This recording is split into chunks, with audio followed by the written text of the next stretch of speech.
Welcome to the River Lit podcast, the podcast to accompany Medway River Lit, a literary festival for Medway. Won't you come down, won't you come down, won't you come down to Chatham Town? Oh, won't you come down, won't you come down, won't you come down to Chatham Town?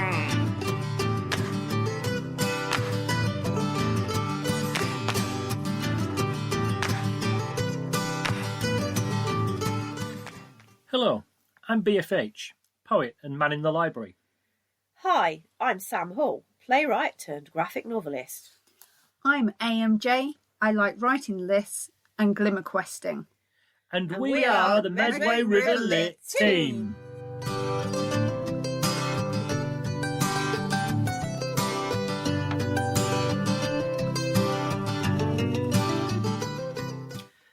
We're Wordsmithery, a literary organisation working in Medway for the past 10 years.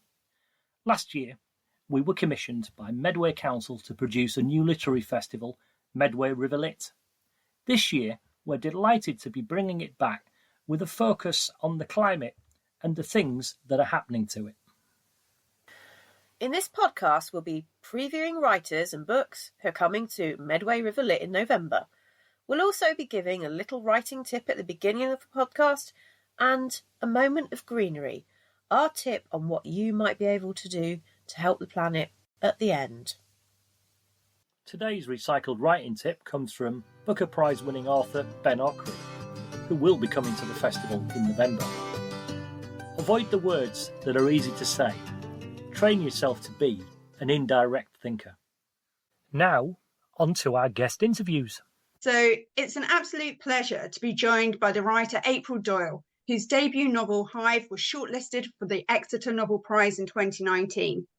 Her stories have been published in women's magazines in the UK and Australia and longlisted in the Dyslexia Short Story Competition.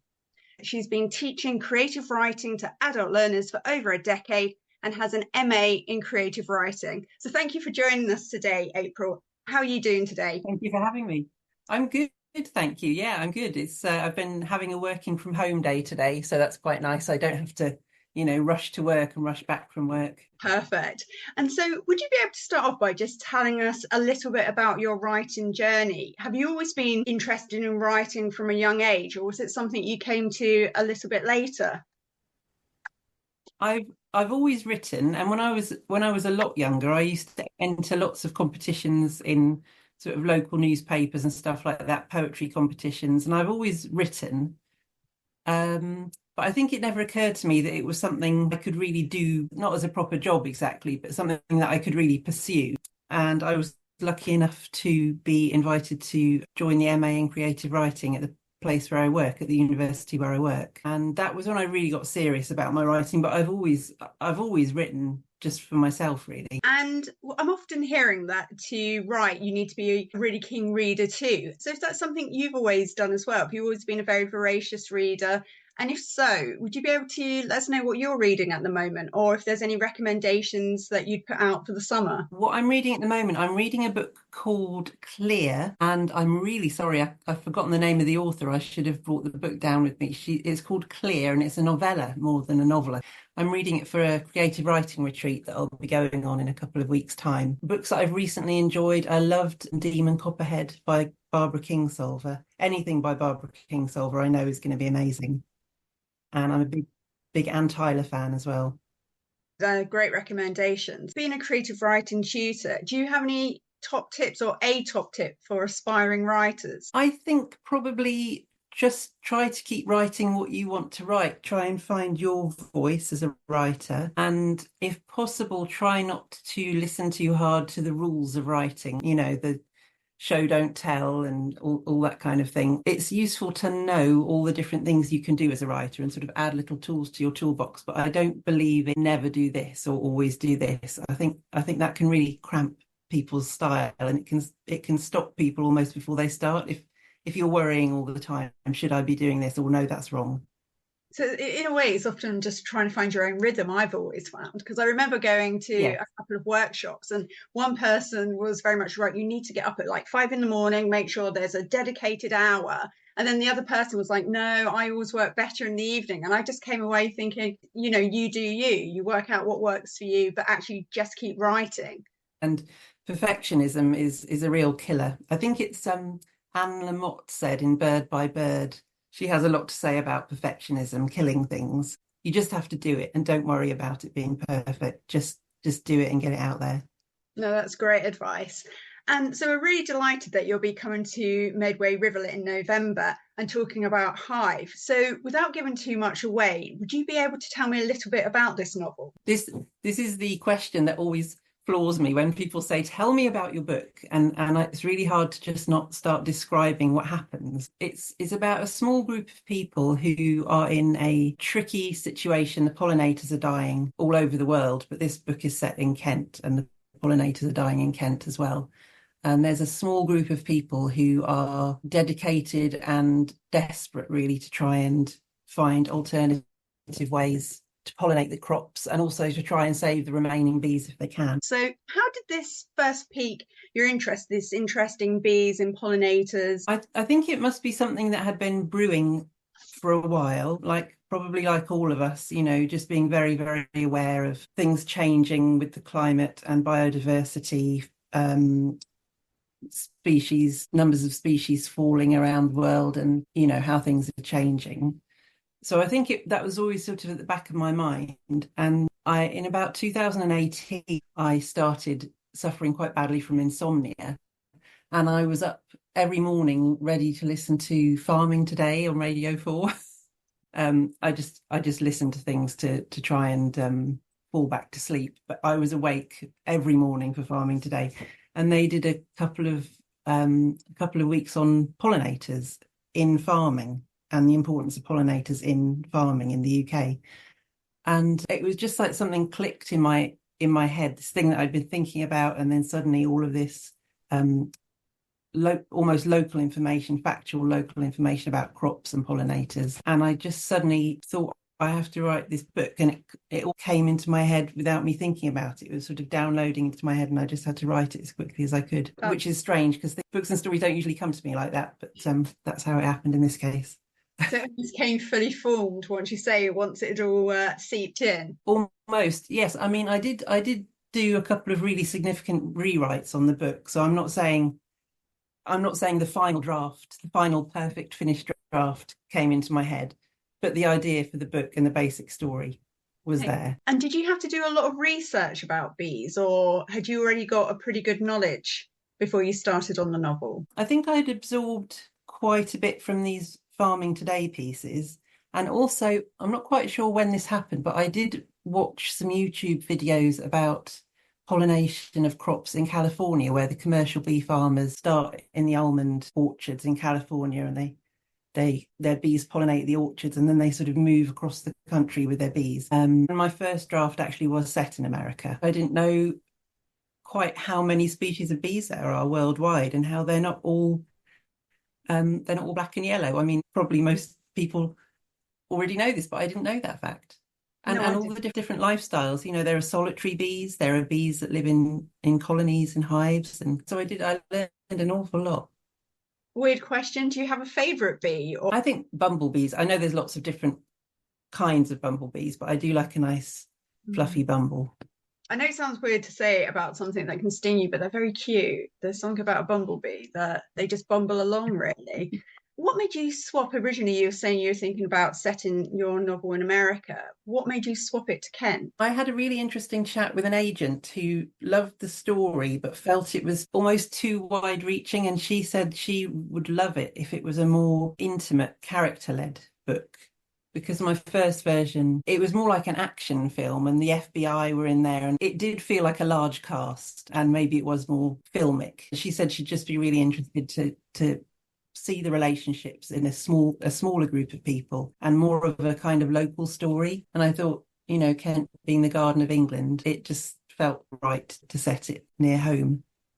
And so have you always been, even before you were listening to Farming Today, have you always had an interest in environmental issues? In our world, in our state of the world, I think it's good to take an interest. I mean, I suppose I've always loved watching nature documentaries, and David Attenborough is a huge hero. Yes, I have had an interest, but I'm not an activist or anything like that. I just take an interest from the sidelines, I suppose. I was actually going to ask is that I think sometimes people feel quite helpless in the face of what can feel like a bit of an insurmountable situation regarding the environment.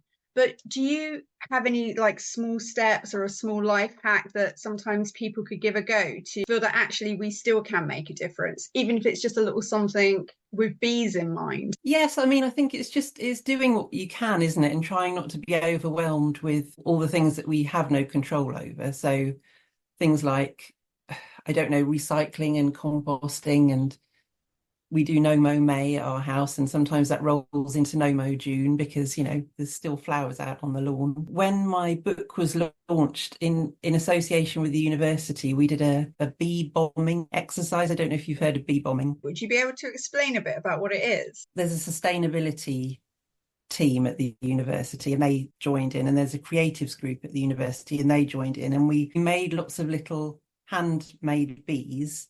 And we made lots of bee bombs, which are little flower-shaped things made of paper mache, but with wildflower seeds pressed in. And so distributed these around for people to pick up. And then you could plant your bee bomb when you got at home. So wildflowers would grow wherever you planted it. Have you ever thought about having your own bees? Or I don't know much about how easy or difficult it is to have your own hive, but is that something you've ever considered? Definitely. I think me and my husband have both said that we'd quite like to have a go.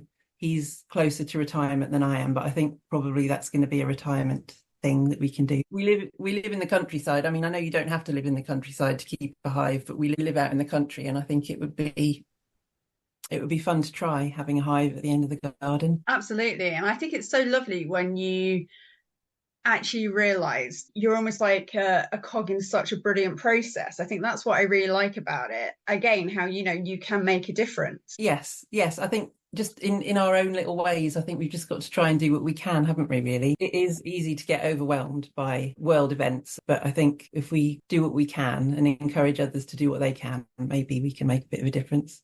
Absolutely. And then just my final question, April, is what's next? And maybe what you're working on at the moment? At the moment, well, I've got a novel out on submission. I'm hoping that somebody might like to pick it up. It's a rom-com. It's a bit of a change of direction, but I'm not ruling out writing more climate fiction. And I also love to write short stories, and those are usually a bit more hard-hitting. Lovely. What attracted you about writing the rom-com? Was it you were looking for something a bit lighter? I really scared myself writing Hive, which does have hope. It's a story of hope, I have to say. But I did scare myself, and a lot of people said, oh, it's a bit depressing and it's not very commercial. And I thought I would see if I could have a go at writing something a bit more fluffy. And I love rom-com films, and so I thought I'd have a go.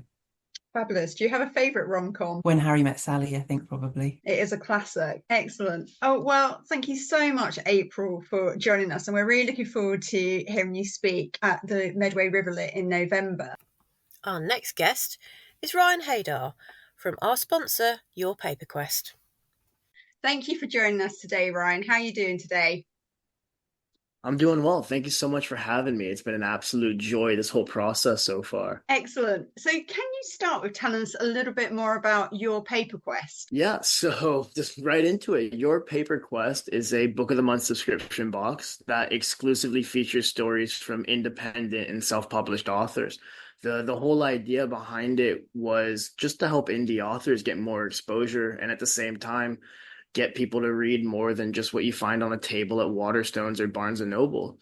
Because one of the big things that I learned is you've had the same 5 traditional publishing houses essentially control 80%, I believe, of the physical book market for the past 200 years. And that basically means you've had 5 companies dictating human thought for 200 years, which is an absolutely terrifying thought. It's almost like if we got all of our media from strictly Hollywood.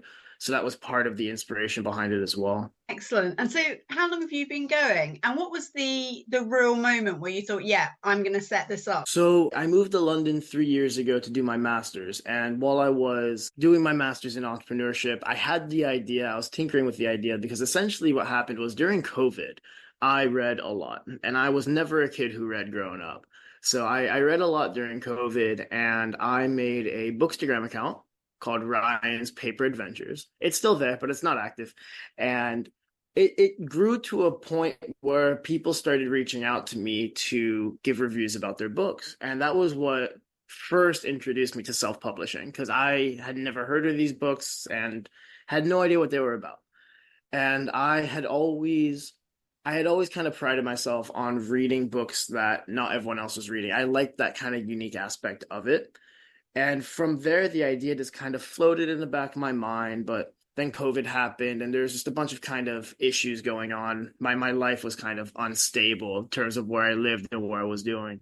So after my master's, I had a couple years, well, I'm in the midst of those couple of years now working on YPQ.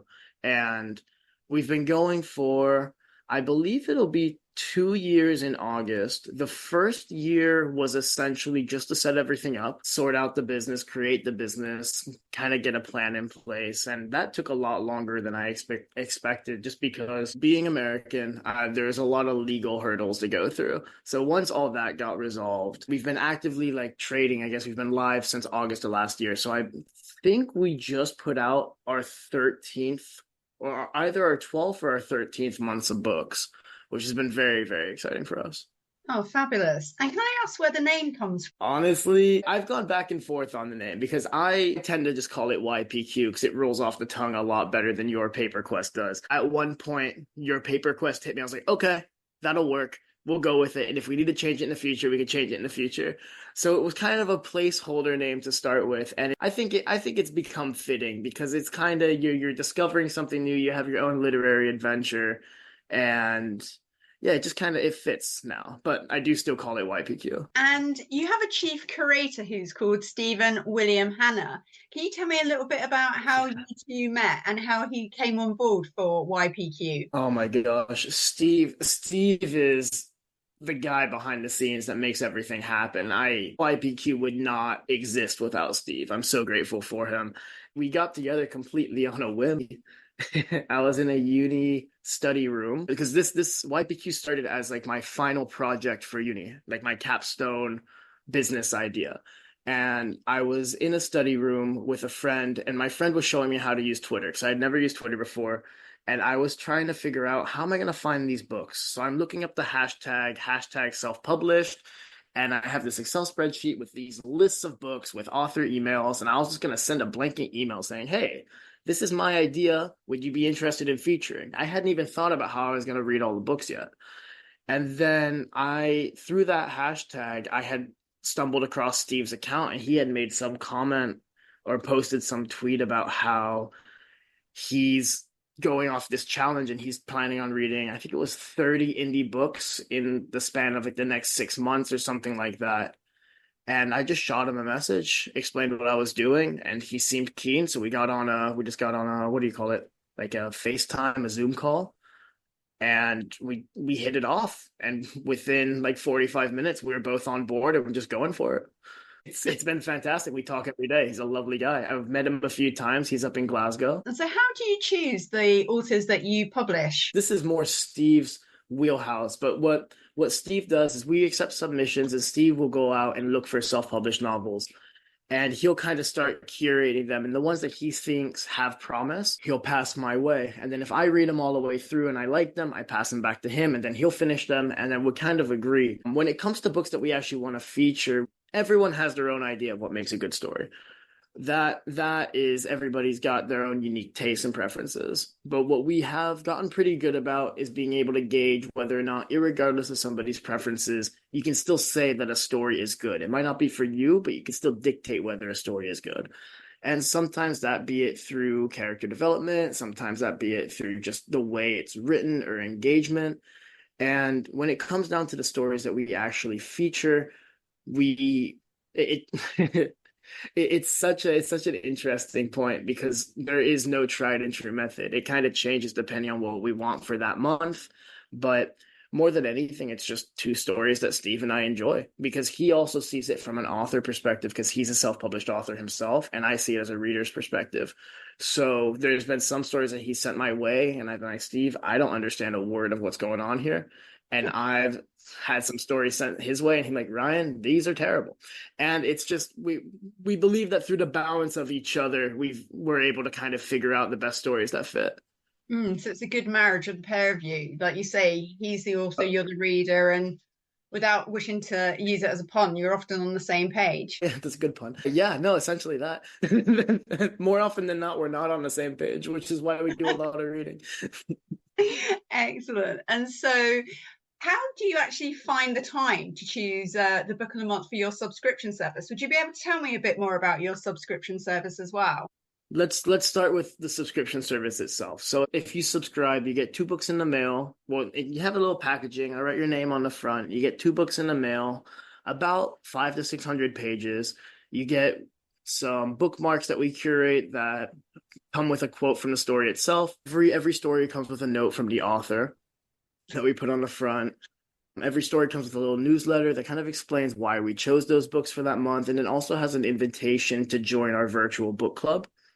And that's actually just through bookclubs.com. And that's basically just an opportunity for you to ask questions. And those questions we then take and we speak to the author with, because at the end of the month, we feature all of our authors in a monthly interview that goes on our YouTube channel.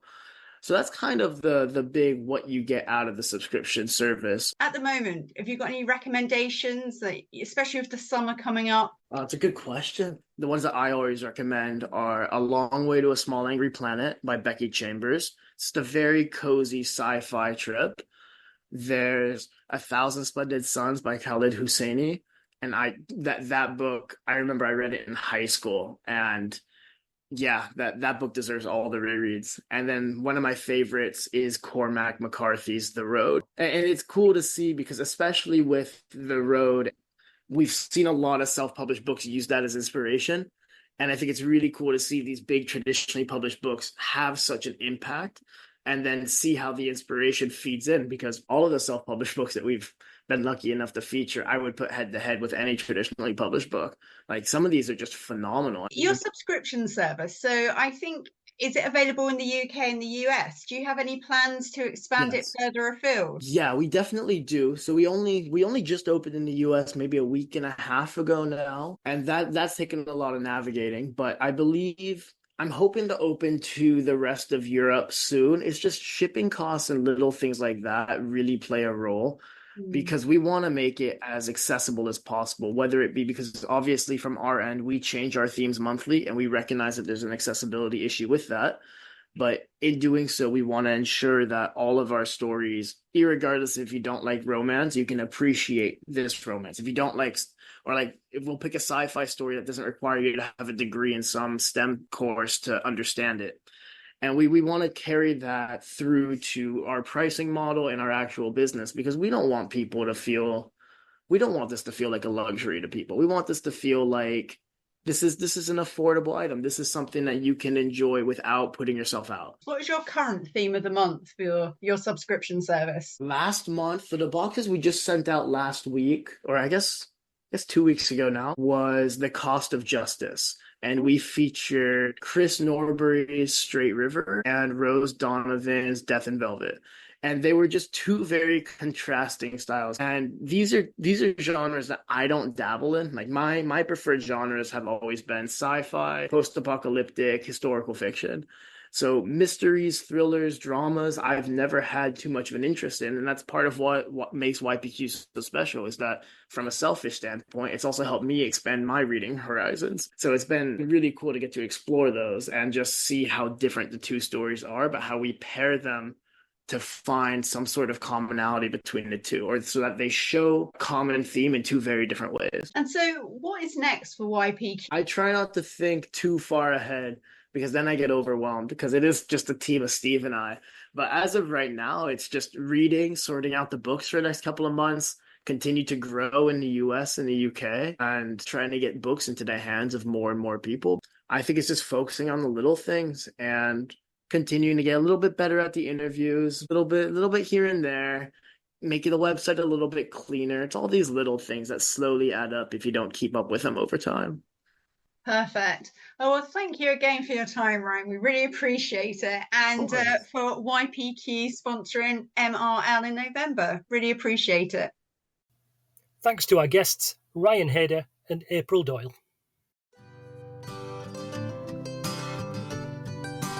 It's competition time. One lucky UK-based listener could win a surprise My Paper Quest envelope with at least 2 books in it, just by subscribing to the Medway River Lit email newsletter.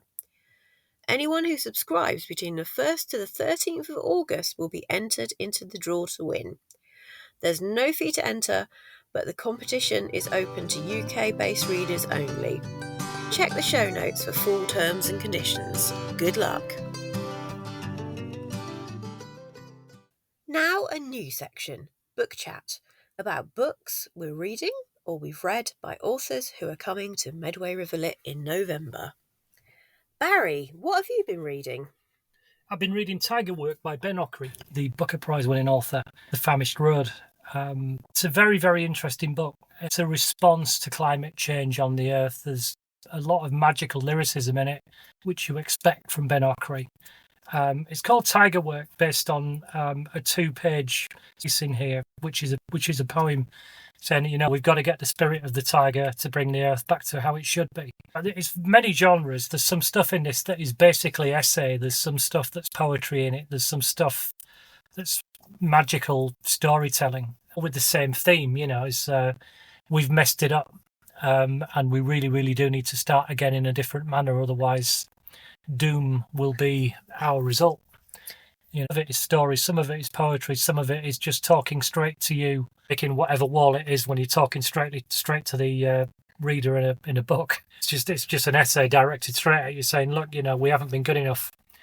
We've got to do better. But I'm actually in the middle of it at the moment is the longest piece in it, which is a sort of story in many parts called After the End. It's interesting, and it's got a gorgeous cover. It is actually beautiful, yeah. It's got kind of like tiger stripes on it. Yeah, you can actually see, in it, it's really, really very well done. And you can make out Africa in the top right-hand corner. If you look at it enough, you can see the head of a tiger on it. Oh, wow. That sounds stunning. It's a really pretty book. And a very necessary book. And, this is where people who have a big voice need to go. And Ben will be coming to the festival on the 2nd of November, isn't it? Yeah. Brilliant. Okay, cool. Anne-Marie, what have you been reading recently? Well, I've been lucky enough to be reading Barbara Havelock's Estella's Revenge. And it's all based around the idea that we all know Miss Havisham, the world's most famous jilted bride. Well, this is her daughter's story.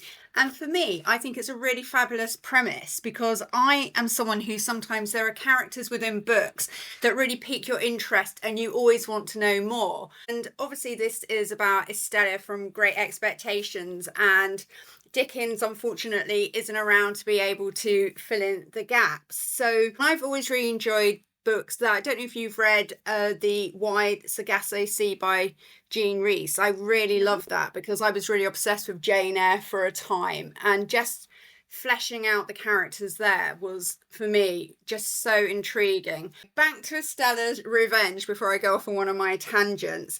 I mean, for me, what I really loved about it is that you could really tell that the author, she really knows her stuff, and it's a real affectionate nod to Great Expectations. It's not a rip-off. It's very atmospheric as well, and I love some of her turns of phrases, like she called someone a jolter-headed lobcock. I'm going to take that one down for later, I think. I was going to say, I think we've all got to try and get it into conversation, just slip it in. And the one thing I would say is, I think it was for me, because I've read Dickens, but I'm not always great at remembering exactly what happened. I did do a little bit of a brush up on Great Expectations before I read that. And I think that actually, and it wasn't, I didn't have to do extensive revision or anything like that. It was just, just brushing up on what happened, who some of the characters were. And I think I benefited from having done that. But yeah, for me, I think if you're a lover of Dickens, absolutely go for it. And I think you could really tell that she's an author who's written psychological thrillers in the past, because I think if you love Gothic, if you love historical books, if you love thrillers, I think it's a hat trick made for you. So I'd be really looking forward to meeting her and listen to what she's got to say when she comes in November. Fantastic. So she's going to be at the festival at the Wigmore Lecture, actually, that we're doing in association with Medway Libraries. And that'll be on Wednesday, the 20th of November? Yes, it will. Fantastic. In the evening. Yep. And I think the information's already on the Medway Library's website if you go and have a look. For that, Oh, you can brilliant. book your ticket. So the book I'm going to talk about is The Sea Women by Chloe Timms. I'm just going to read the info on the back. A powerful, enchanting novel with prose so vivid you can taste the salt in the air on your tongue. They say wickedness lies in the sea. Esther knows the fate that awaits her. On the Isle of Eden, there is only one path for a woman, a loveless marriage and motherhood. Anyone who disobeys or fails to conceive will be cast into the sea, the place they fear the most. But is the real wickedness hiding in the men who rule? Esther doesn't dare to dream of another life, until one day danger forces her beyond the shallows. When the water pulls her under, she discovers a different reality and an unexpected kindness hiding there. As she tastes freedom for the first time, the insular world Esther has always known begins to unravel. The Belfast Telegraph said of it, "If you're looking for your next Handmaid's Tale-esque fix, this is it." But that's not to do it down at all. It's a very different sort of take on it. So it's kind of like a dystopian future world, although we don't know how far forward it is. And something's happened, like in a lot of dystopian future novels, and a bunch of women have been taken or have grown up on an island, and there are men in charge. But it turns out that maybe, I don't want to give spoilers, but maybe they've been lying all along, and maybe the outside world is not as bad and scary as they say it is. So Chloe Timms is also coming on the 2nd of November to the festival. So, those are our reading recommendations for today. Okay, we're nearly at the end of the podcast now, but we just have one last piece of news. If you've got a young reader aged 12 to 17 at home who is a member of Medway Libraries and writes poetry, and they're signed up for the Teen Summer Reading Challenge, then they could be eligible for the new Medway River Lit and Medway Libraries Poet Laureate scheme. If your young person would like to get the chance to be part of our Medway Young Laureate scheme, with a year's worth of mentorship performance opportunities and more, then get them to check out www.medwayriverlit.co.uk/laureate. And now for today's moment of greenery. Did you know that you can recycle your old asthma inhalers at chemists participating in the Complete the Cycle scheme? Check with your pharmacy if, like me, you've got a bag full of empty old Ventolin canisters. Well, that's it for today. This podcast was produced by Sam Hall and hosted by me, Barry Fentiman Hall, and Anne-Marie Jordan. Thanks to our sponsors, Your Paper Quest and Medway Council. And also many thanks to Stuart Turner for letting us use Chatham Town from his 2016 album Abdication House. Find out more about Medway River Lit on our website www.medwayriverlit.co.uk. That's www.medwayriverlit.co.uk. Follow Instagram, Medway River Lit 2024, and Facebook, just plain old Medway River Lit. You can hear more podcasts on our Wordsmithery SoundCloud page. So, the river is lit. Thanks for listening.